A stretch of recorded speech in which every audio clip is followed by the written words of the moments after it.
इसके पीछे की कहानी क्या है, आज मैं आप लोगों को ले चलता हूँ सतयुग के उस प्राचीन दौर में जहाँ से होली की शुरुआत असल हुई थी। यह सिर्फ एक कहानी नहीं बल्कि यह एक ऐसी रोंगटे खड़े कर देने वाली ऐतिहासिक महागाथा है जो हमें बताती है कि बुराई चाहे कितनी भी ताकतवर, कितनी भी विशाल और जीव क्यों ना हो जाए, लेकिन सच्चाई और सच्ची निस्वार्थ भक्ति के आगे उसे एक ना एक दिन घुटने टेकने ही पड़ते हैं। तो चलिए समय के पहिया को पीछे घुमाते हैं और इतिहास के पन्नों को पलटते हैं।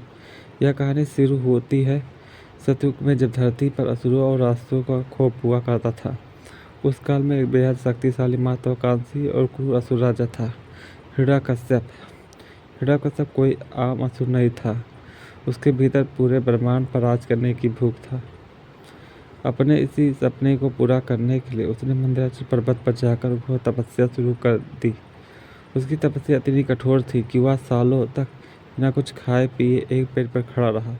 दीमकों ने उसके शरीर पर अपना घर बना लिया, चींटियों ने उसका मांस खा लिया और उसके शरीर से निकली हुई तपस्या से आग तीनों लोक जलने लगा।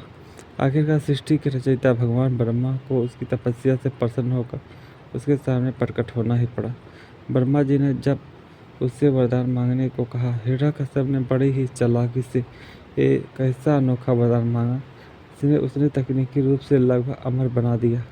वरदान यह था कि उसे न तो ब्रह्मा जी की बनाई कोई रचना मार सके, न कोई इंसान मार सके, और न कोई ही जानवर, और न वह 9 दिन में, न रात में, न वह घर के अंदर मरे न बाहर मरे, धरती पर उसकी मृत्यु न आसमान में, और न ही किसी भी अस्त्र शस्त्र उसकी जान जाए। इस अभय वरदान को पाकर हिरण्यकश्यप का अहंकार 7वें आसमान पर पहुंच गया। उसे लगने लगा कि अब तो स्वर्ग मृत्यु भी उसका कुछ नहीं बिगाड़ सकता। वरदान मिलते ही उसने स्वर्ग पर आक्रमण कर दिया, देवताओं को हरा दिया और देवराज इंद्र का सिंहासन छीन लिया। वह खुद को ही तीनों लोक का भगवान मानने लगा। हिरण्यकश्यप बोलने, अब इस पूरे ब्रह्मांड में मुझसे अधिक शक्तिशाली, मुझसे अधिक बलवान कोई नहीं है। देव, दानव, यक्ष, गंधर्व सभी अब मेरे चरणों की धूल हैं। मैंने मृत्यु को भी अपने अधीन कर लिया। मृत्यु अब मेरी गुलाम है। आज से मेरे राज्य में, मेरे इन तीनों लोक में कोई भी उस विष्णु की पूजा नहीं करेगा। विष्णु मेरा सबसे बड़ा शत्रु है, जिसने छल से मेरा भाई हिरण्यकश्यप का वध किया था। जो भी भूल से भी विष्णु का नाम लेगा, उसकी जीभ काट दी जाएगी। आज से इस पूरे संसार का केवल एक ही ईश्वर है, एक ही पालनहार है, एक ही भगवान है, और वो मैं हूँ, सर्वशक्तिमान हिरण्यकश्यप। हर मंदिर में केवल मेरी मूर्ति स्थापित होगी, मेरा ही आरती उतारा जाएगा। सभी प्रजा केवल मेरी वंदना करेंगे। जो मेरी आज्ञा का उल्लंघन करेगा, उसे मृत्यु से भी भयानक दंड दिया जाएगा। हिरण्यकश्यप इस खौफनाक आदेश और डर से पूरे राज्य में हाहाकार मच गया। डर के मारे लोग भगवान विष्णु का नाम भूल कर बेहोश हो हिरण्यकश्यप की पूजा करने लगे। धरती पर चारों तरफ अधर्म और अन्याय का अंधेरा छा गया। लेकिन कहते हैं ना कि जब अंधेरा सबसे घना होता है तभी सवेरा होता है। नीति का खेल देखिए, उसी अहंकार और क्रूर राजा के घर में, उसी के महल में एक ऐसे बालक ने जन्म लिया जो जन्म से ही भगवान विष्णु का परम भक्त था। उस बालक का नाम था प्रहलाद। जब प्रहलाद अपनी माता गृहदू के गर्भ में था, तभी देवर्षि नारद ने उन्हें भगवान विष्णु की महिमा और भक्ति का ज्ञान दिया। इसलिए प्रहलाद बचपन से ही शांत, दयालु और भगवान विष्णु की भक्ति में पूरी तरह लीन रहने वाला बालक था। उसे राक्षसों वाले खेल पसंद नहीं थे। वह तो बस आंखें बंद करके नारायण नारायण जपता रहता था। जब हिरण्यकश्यप को अपने गुप्तचरों से यह पता चला कि उसका अपना सगा बेटा, उसका ही खून सबसे बड़ा दुश्मन है, यानी विष्णु का नाम जपता है, तो उसका क्रोध भड़क उठा। उसे लगा कि यह उसके लिए एक बहुत बड़ा अपमान है। एक दिन हिरण्यकश्यप ने प्रहलाद को प्यार से ही अपनी गोद में बिठाया और पूछा, पुत्र, तुम्हें इस संसार में सबसे अच्छी विद्या कौन सी लगती है? प्रहलाद ने मासूमियत से जवाब दिया, पिताश्री जी, जो लोग संसार में के झूठ मोह माया में को छोड़कर भगवान श्री हरि की शरण में चले जाते हैं, वही सबसे श्रेष्ठ। यह सुनते ही हिरण्यकश्यप प्रहलाद को झटके से गोद से नीचे फेंक दिया।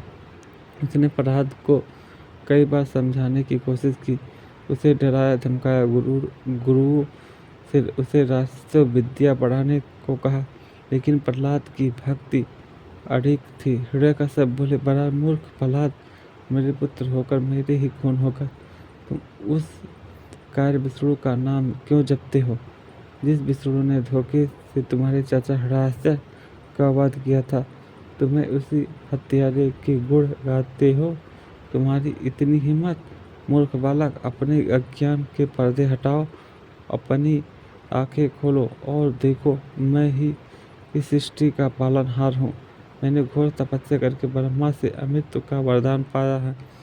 यह हवा जो तुम सांस ले रहे हो, या पानी जो तुम पीते हो, यह आग, सब मेरे इशारे पर चलते हैं। मृत्यु मेरे दरवाजे पर पहरा देती है। उस कायर विष्णु को छोड़ और मेरी पूजा करो। प्रहलाद बोले, पिताश्री, अपने भ्रम में अहंकार ने अपनी आंखों पर पट्टी बांध दी है। यह शरीर, यह ताकत, यह राजपाट और सत्ता सब नश्वर है, एक दिन मिट्टी में मिल जाएगा। अमर तो केवल मेरे नारायण हैं। यह हवा, यह जल, यह सूर्य, यह चंद्र, सब उन्हीं की मर्जी से चल रहे हैं। भगवान विष्णु सिर्फ एक देवता नहीं, वह तो इस चराचर जगत के कण कण में बसे हैं। वह उस खंबे में है, वह इस जमीन में है, वह अपने भीतर भी है और मेरे भीतर भी है। उनसे कुछ नहीं छिपा सकते।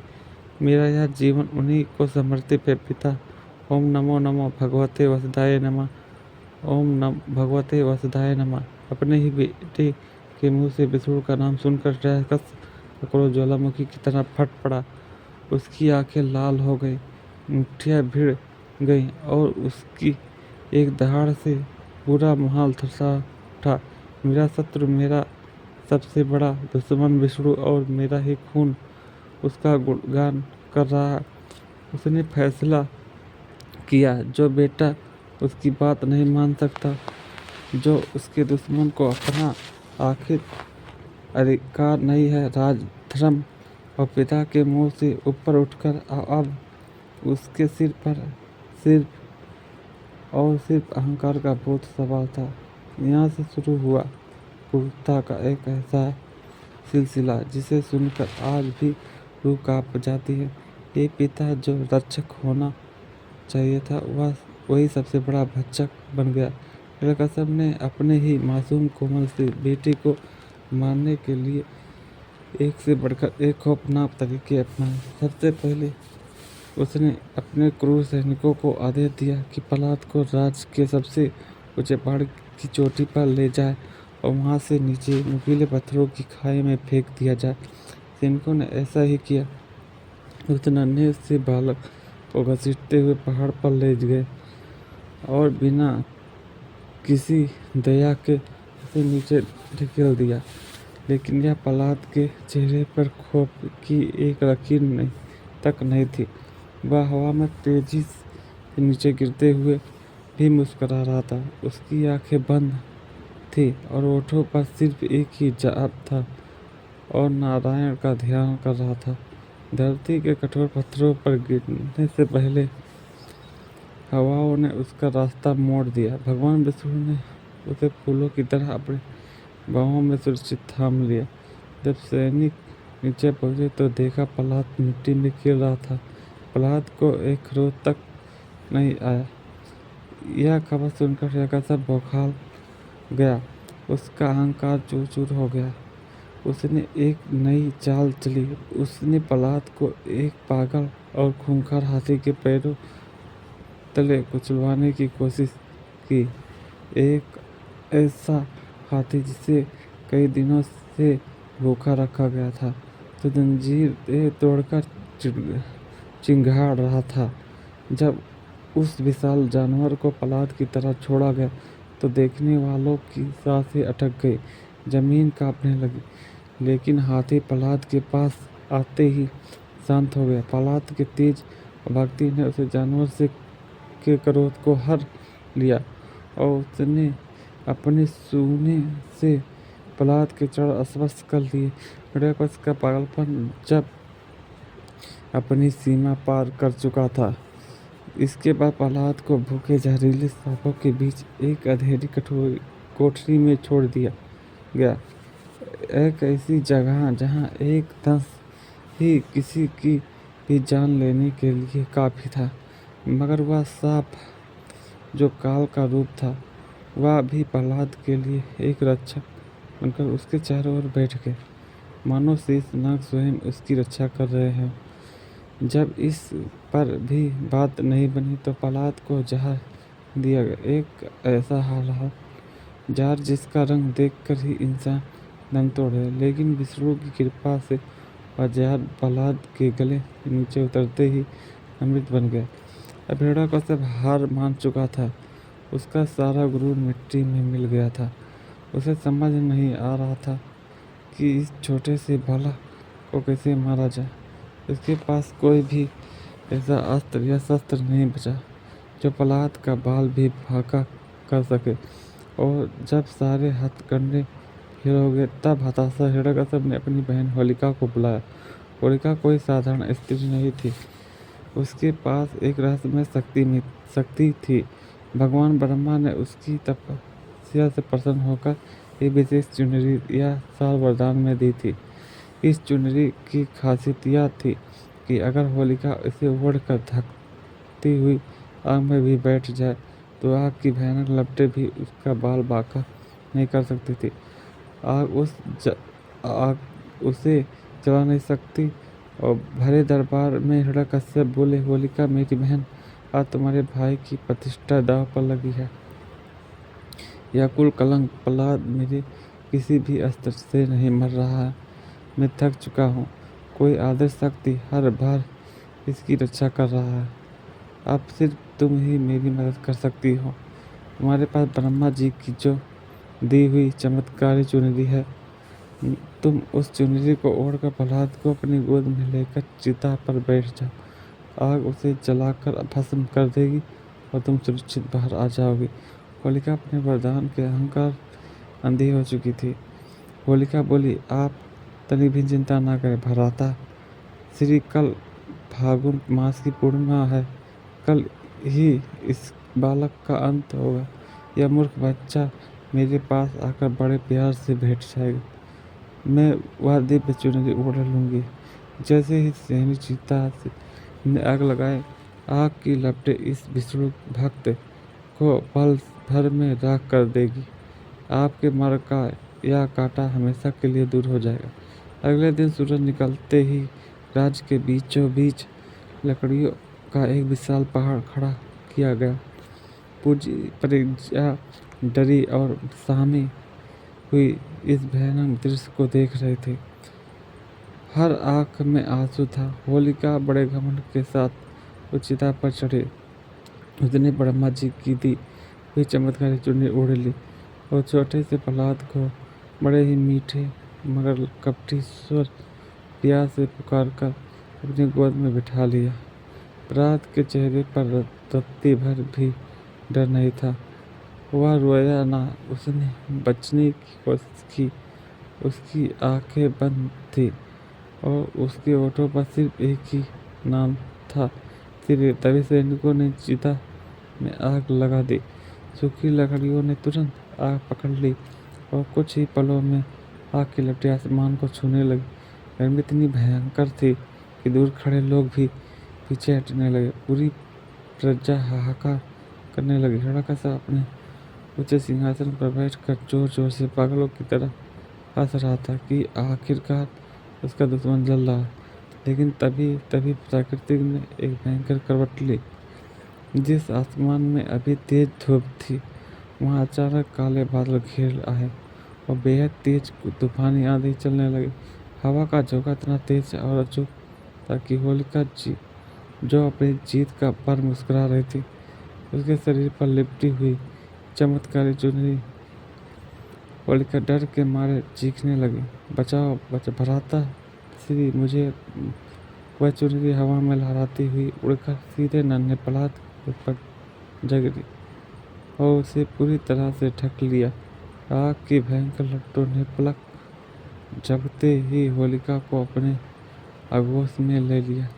जो आग प्रहलाद को छू भी पा रही थी, उसी आग ने होलिका को घेर लिया। वरदान का दुरुपयोग करने के कारण होलिका उसी आग में जलकर राख हो गई। जब आग शांत हुई तो सभी ने एक चमत्कार देखा। प्रहलाद राख के ढेर के बीचों बीच सुरक्षित बैठा था और मुस्कुरा रहा था। उसी आग की एक लपट ने छुआ तक नहीं। धुएं के छटते ही पूरे मैदान में जैसे सन्नाटा छा गया। लोगों की लपटी की फटी आंखें उसी चिता को देख रही थी। उस भयंकर आग ने होलिका को तो जलाकर राख कर दिया था, लेकिन प्रहलाद के कोमल शरीर पर एक खरोच या जलने का एक निशान तक नहीं था। यहाँ तक कि उसके उस शस्त्र भी ज्यों के त्यों हिड़का से अपने सिंहासन से उठ खड़ा हुआ। उसके होठ कांप रहे थे और वह अपनी आंखों पर विश्वास नहीं कर पा रहा था।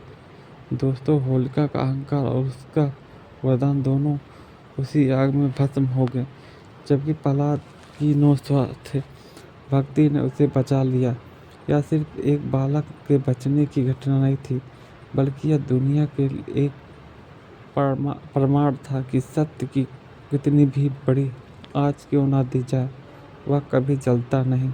इस घटना की याद में और बुराई पर अच्छाई की इस महाविजय का जश्न मनाने के लिए आज भी हम हर साल फाल्गुन पूर्णिमा की रात को एक विशाल आग जलाते हैं, जिसे हम होलिका दहन कहते हैं। यह पवित्र आग हमें केवल एक पुरानी कथा की याद नहीं दिलाती, बल्कि एक बहुत बड़ा संदेश देता है।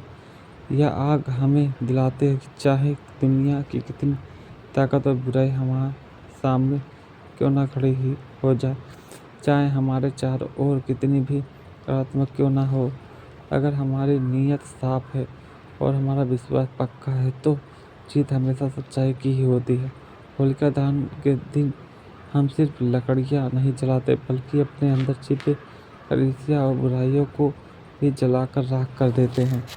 और फिर इस बुराई के जलने की खुशी में होलिका दहन के आगे के दिन हम रंगों से खेलते हैं। चारों तरफ उड़ता हुआ गुलाल और खुशियों के रंग हमें बताते हैं कि बुराई के अंत के बाद जीवन कितना रंगीन हो जाता है। लेकिन यह रंग क्यों खेले जाते हैं, इसके पीछे भगवान कृष्ण और राधा रानी की एक बेहद ही खूबसूरत और मीठी सी कहानी है, और कहानी भी मैं आपको अभी सुनाता हूँ। लेकिन उससे पहले अगर आपको प्रहलाद की यह कहानी पसंद आई हो तो कमेंट में जय श्री विष्णु जय श्री नरसिंह भगवान जरूर लिखें। चलिए अब सुनते हैं यह रंगों क्यों खेले जाते हैं। फागुन मास की पूर्णिमा के अगले दिन की खुशनुमा और सतरंगी सुबह आज के दिन हम सब क्या कहते हैं, गुलाबी हरा पीला रंग लेते हैं, पानी में भरी पिचकारियाँ उठाते हैं, निकल पड़ते हैं अपने ही दोस्तों ने रिश्तेदारों, यहाँ तक कि अनजान लोगों को भी रंगने के लिए। आज कोई छोटा नहीं, ना कोई बड़ा, कोई अमीर नहीं, कोई गरीब नहीं, आज सब एक ही रंग मेघे नजर आते हैं। इस दिन को हम धुरंडी या रंगी वाली होली कहते हैं। लेकिन क्या होलिका दहन के तुरंत बाद लोगों ने ऐसे ही रंग खेला शुरू कर दिया? नहीं, रंगों के इस महाकुंभ की शुरुआत सतयुग के प्रहलाद से नहीं, बल्कि द्वापर युग के नटखट माखन चोर हमारे प्यारे भगवान श्री कृष्ण और बरसाने की लाडली राधा से हुई थी। चलिए मैं आपको ले चलता हूँ सीधे द्वापर युग के उस जादुई ब्रजमंडल में, ऐसी जगह जहाँ की मिट्टी में भी प्रेम की महक, जहाँ यमुना नदी अपनी नीली लहरों के साथ कल कल बह रही है। तट पर विशाल कदम के पेड़ों पर पीले और सुगंधित फूल खिले हैं, ठंडी हवाएं चल रही हैं और गोकुल की हर गली हर चौराहे में नन्हे कन्हैया की बांसुरी की मीठी धुन गूंज रही है। उस अलौकिक धुन को सुनकर पक्षी चहकना भूल जाते हैं और मोर मगन होकर नाचने लगते हैं। द्वापर युग में जब भगवान विष्णु ने स्वयं श्री कृष्ण के रूप में इस धरती पर अवतार लिया तो उनका रूप बेहद मनमोहक और जादुई था, लेकिन उनका रंग सांवला था, बिल्कुल सावन के गहरे नीले या काले बादल की तरह, या फिर आधी रात के शांत आसमान की तरह।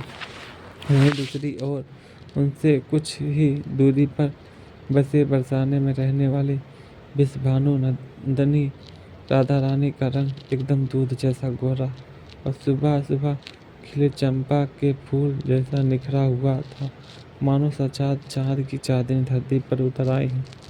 कृष्ण जब छोटे थे तो अपने शाखाओं के साथ अपनी गाय चराते चराते अक्सर यमुना पार करके बरसाने की तरफ निकल जाया करते थे। वहाँ राधा रानी और उनकी सहेलियाँ गोपियाँ कदम के पेड़ों पर झूला झूलती, तरह तरह के खेल खेलती और हमारे नटखट कन्हैया के चिढ़ाने का कोई भी मौका नहीं छोड़ती। कन्हैया को राधा रानी बहुत प्रिय थी।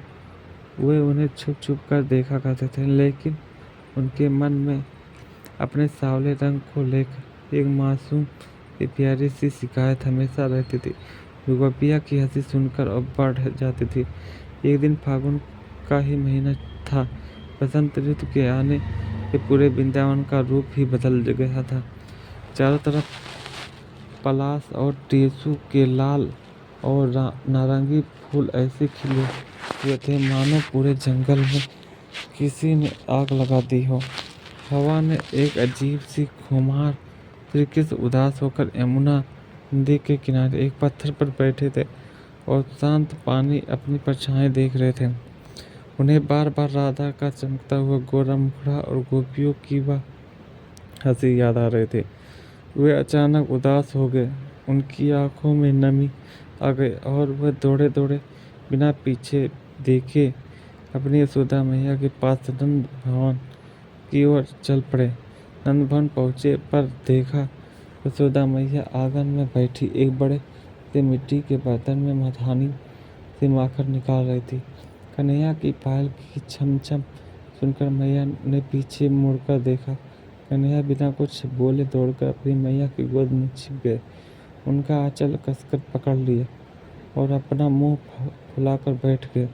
मैया ने जब अपने लाडले को पूरे ब्रह्मांड के स्वामी को इस तरह एक साधारण बालक की तरह उठा हुआ देखा तो उनका दिल फिसल गया। उन्होंने प्यार से कहा, कान्हा का माथा चूमा और पूछा, क्या हुआ मेरे लाल, किसने मेरा कान्हा को रुलाया? कृष्ण अपनी बड़ी आंखों में आंसू भरकर मासूमियत से बोले, मैया तू मुझे आज सच सच बता, तू इतनी गोरी, नंद बाबा भी गोरे, बलराम दाऊ भी एकदम सफ़ेद और बरसाने वाली वह विषभानु की बेटी राधा वो भी एकदम चंपा के फूल जैसी गोरी, फिर मैं ही ऐसा सांवला क्यों? क्या मैं तेरा अपना लाला नहीं हूँ? मैया क्या तूने मुझे कहीं से मोल लिया? प्रकृति ने मेरे साथ ऐसा भेदभाव क्यों किया? जब भी मैं राधा के साथ खेलने जाता हूँ उसके सखी मुझे काला काला और करिया कहकर चिढ़ाते हैं, मुझ पर हंसते हैं। मुझे नहीं जान अब उस बरसाने में मुझे नहीं जाना है उसके पास खेलने। मुझे भी राधा जैसा गोरा होना है, मुझे भी जैसा दिखाना है। यशोदा मैया अपने भोले से लाला की इस मासूम और प्यारी सी शिकायत को सुनकर अपनी हंसी नहीं रोक पाई और जोर जोर से हंसने लगी। उन्हें समझ नहीं आ रहा था कि वे इस छोटे से बच्चे को कैसे समझाएं कि उसका यह सांवला रंग कोई साधारण रंग नहीं, ये पूरे ब्रह्मांड को मोह लेने वाला रंग है। मैया ने कन्हैया को दोनों गाल खींचे, उन्हें अपने सीने से लगाया और अब उनके माथे को चूमते हुए बहुत ही अनोखी नटखटे और अद्भुत सलाह दी डाली। यशोदा मुस्कुराते हुए बोली, अरे मेरे भोले कन्हैया, मेरे नटखट लाला, तो मेरी आंखों का तारा है। तेरा यह सावला रंग कोई आम रंग थोड़े ही है, यह तो अथाह प्रेम का रंग है। बादलों का रंग भी तो सांवला होता है ना, जो बरस कर पूरी धरती की प्यास बुझाती है, सबको जीवन देते हैं। आँखों में लगने वाले काजल का रंग भी काला होता है, जो आँखों की सुंदरता बढ़ाता है। और तू तो उस राधिका के रंग से इतना क्यों चिढ़ता है? अगर तुझे उसका गोरा रंग इतना ही खटखटाता है तो एक काम कर, जो अपने सखाओं के साथ मिलकर अपने मनपसंद रंग तैयार कर और सीधा बरसाने चला जा। राधा के चेहरे पर ही वही रंग मल दे जो तुझे सबसे ज़्यादा पसंद हो। जब तू उसे अपने ही रंग में रंग देगा, फिर तुम दोनों एक जैसा ही हो जाओगे, कोई भेद ही नहीं रहेगा। ना वह गोरी रहेगी, ना तू सांवला रहेगा। कन्हैया की बड़ी बड़ी आंखों यह सुनकर चमक उठी। उनके चेहरे पर छाई उदासी पल भर में गायब हो गई, और वहाँ एक शरारती मुस्कान ने मैया की यह तरकीब उनके नटखट मन को भा गई। बस फिर क्या था, कन्हैया ने अपनी बांसुरी कमर में खुशी अपना पीताम्बर कासा और घर से बाहर निकलकर जोर से अपने ग्वाल बालों की आवाज़ लगाई, मनसुखा और सिद्दामा, सुबह जल्दी आओ, आज तो बरसाने पर चढ़ाई करनी है, आज तो राधिका को रंगना है। की आवाज़ सुनकर उनके सभी दोस्त दौड़ते हुए आ गए। उन्होंने मिलकर जंगल की ओर दौड़ लगा दी और पेड़ों से चुन चुनकर पलाश और टेसू के लाल रंगी फूल तोड़े। उन ढेरों फूलों को बड़े बड़े कलाओं में रात भर पानी में उबाला गया, जिससे एक बेहद खूबसूरत प्राकृतिक खुशबूदार और पक्का लाल रंग तैयार हुआ। इसके साथ ही उन्होंने माथे पर लगने वाले चंदन के पाउडर, कीमती केसर और ताजे गुलाब की पंखुड़ियों को पीस कर पीला और गुलाबी गुलाल बनाए। इस सारी तैयारी के बीच कन्हैया के चेहरे पर गजब की चमक थी। रंग तैयार होने के बाद दूर से ही रंग फेंकने के लिए कन्हैया ने बांस की पूरियों को काटकर उनसे लंबी लंबी पिचकारियाँ भी तैयार कर ली। अगली सुबह फागुन की उस पूर्णिमा के अगले दिन श्री कृष्ण अपनी पूरी ग्वाल बालों की टोली के साथ ढोल और मंजीरे बजाते हुए गोकुल से बरसाने की तरफ निकल पड़े। सूरज की पहली किरण के साथ ही पूरा गोकुल जैसे जाग उठा। कन्हैया के चेहरे पर गजब की नटखट मुस्कान थी। किसी ग्वाले के कंधे पर लाल रंग से भरी मटकी थी और किसी के कमर में पीला और गुलाबी गुलाल बंधा था। ढोल की धमाधम और मंजीरों की छन छन से पूरा रास्ता गूंज रहा था। आज तो जैसे इन ग्वालों की पूरी दुनिया जीतनी थी। उधर बरसाने में राधा रानी अपनी सहेलियों ललिता, विशाखा, बाकी गोपियों के साथ यमुना किनारे कदम के पेड़ के नीचे बैठी थी। सुबह की ठंडी ठंडी हवा चल रही थी। राधा रानी ने बेहद सुंदर नए वस्त्र पहने हुए थे और चमेली के फूलों से अपनी श्रृंगार किया था। उन्हें जरा भी अंदाजा नहीं था कि गोकुल का यह नटखट चोर या क्या खुरपात करने वाला है। वह तो अपनी सखियों के साथ मीठी मीठी बातों से मगन थी। तभी हवा में एक जानी पहचानी थी बांसुरी की धुन तैरने लगी। अचानक पेड़ों के पीछे से श्री कृष्ण अपनी टोली के साथ प्रकट हुए। इससे पहले कि राधा रानी कुछ समझ पाती या समझ पाती, कृष्ण ने एक शरारती मुस्कान के साथ अपनी बाँस की पिचकारी उठाई और राधा के उस गोरे चाँद जैसे चेहरे पर लाल टेसू के रंग की एक जोरदार धार छोड़ दी। छपाक की आवाज़ हुई और राधा का पूरा चेहरा, उनके सुंदर वस्त्र की और उनके बालों में लगा चमेली का गाजरा, सब कुछ लाल रंग में भीग गया। किसके इशारे पर उनके सखाओं ने भी अपनी अपनी मटकियों खोल दी और गोपियाँ पर गुलाल उड़ाने शुरू कर दिए। देखते ही देखते पूरा आसमान लाल पीले गुलाबी बादलों से भर गए, मानो आसमान में एक साथ कई इंद्रधनुष उतर गए आए हों। राधा रानी पहले तो एकदम अक रख गई, फिर जब उन्होंने कन्हैया को जोर जोर से हंसते हुए चढ़ाते देखा तो उनका भी नटखटापन जाग उठा। राधा अपने भीगे हुए दुपट्टे को झटकते हुए बोली, अरे कान्हा, यह क्या उद्यम है? मेरे इन सुंदर नए वस्त्रों को तूने लाल पीला कर दिया, और यह मेरे गालों पर क्या मल दिया? तूने मेरी आंखों में रंग जा रहा है। तू खुद तो सांवला है, और अब मुझे भी अपने जैसा बना दिया। ठहर जा नटखट माखन चोर, आज तो मैं तुझे नहीं छोड़ूंगा। ललिता, विशाखा, जल्दी आओ। आज इस गोकुल वालों को हम भी मनपसंद रंग में रंग देंगे। उठाओ रंग, और कोई भी ग्वाला आज यहाँ से बिना रंगे वापस नहीं जाना चाहिए। आज इन्हें पता चलना चाहिए कि बरसाने की गोपियाँ भी किसी से कम नहीं है। कृष्ण दोनों हाथ कमर पर रखकर ठहाका लगाते हुए बोले, राधा, आज तो बुरा ना मानो, आज तो होली है। मैया ने ही कहा था कि तेरा घमंड तोड़ने के लिए तुझे रंग में रंग दूंगा। अब देख, हम दोनों बिल्कुल एक जैसे लग रहे हैं, ना कोई गोरा ना कोई सांवला। आज सिर्फ और सिर्फ प्रेम का रंग है। हिम्मत है तो मुझे पकड़ कर दिखाओ बरसाने वालियों। इसके बाद जो हुआ इतिहास बन गया। राधा रानी और गोपियों ने भी और उनके दोस्तों का पलट कर किया। गोपियों ने अपने पास रखे सुगंधित गुलाल से कान्हा की पूरी तरह नहला दिया। लेकिन बात सिर्फ रंगों तक नहीं रुकी। गोपियों ने रंग तो डाला ही, साथ ही के दोस्तों को मजाक चखाने के लिए प्रेम से उन पर रंगा। समाज के सारे भेदभाव मिटाकर हम सबको एक समान बना देते हैं। यशोदा मैया के उस छोटे से सुझाव और कन्हैया उस प्यारी सी शरारत ने हमें दुनिया की सबसे खूबसूरत जीवन त्योहार दे दिया।